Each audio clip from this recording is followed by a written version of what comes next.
Okay, so today we're going to talk about wrist angles and your grip and how they control the club face. So that's the two things that will control the club face. But first of all, let's talk about the wrist angles here. As I move my wrist here, you can see that the club face opens and closes. Now, if you're somebody who has a neutral grip, so the V's in your hands will point towards your right ear, I like to see a nice straight line up your arm and up your wrist. Now, if you see somebody, and a lot of amateurs out there, and you may be struggling with this as well, get into extension with the wrist, where the wrist kind of go this way, and that's going to open the club face with a neutral grip. Now, if you get into flexion, more like a Dustin Johnson, that's going to help square or close the club face.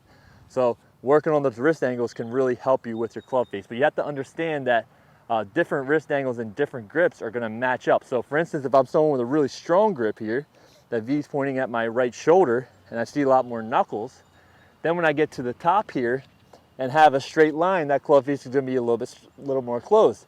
If it gets into extension right here, that's going to be more of a square club face. If I get into flexion like DJ, that club face is going to be dead closed. So for somebody who has a neutral or weak grip, you cannot, and it's going to be really hard to square the face at impact if your wrist angle is like this at the top. So a little quick drill here to help you guys that have a neutral grip or maybe a weaker grip, to help you to make sure you have that straight line and a square face at the top. So what you're going to do is just take a T, the pointy side, and just stick it in the lead glove here.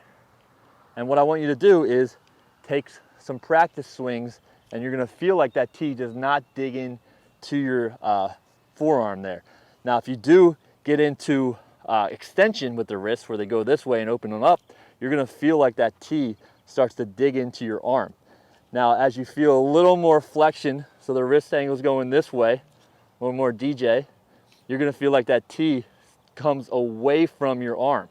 So you can have that good feeling, that T coming away from your arm, and as you come down, the T is still coming away from your arm. You see a little bit of separation there. So just a couple practice swings. Don't follow through here because it's a little bit different angles on our follow through, but this is a great way to work on those wrist angles in your backswing here. Now, you can also use a spoon. I've used a spoon as well. Anything that you can stick into your glove there to get that feedback. So we really want to feel like we have a nice straight line up our arm and up our wrist, and our trail arm is going to feel like at the top that we're kind of like holding a plate. So if I'm holding a plate or some object here in my hand that I can keep from falling, that's a good position for the trail hand. So as I come up and reach it and lay the other club here, you can see that's a really good wrist angle.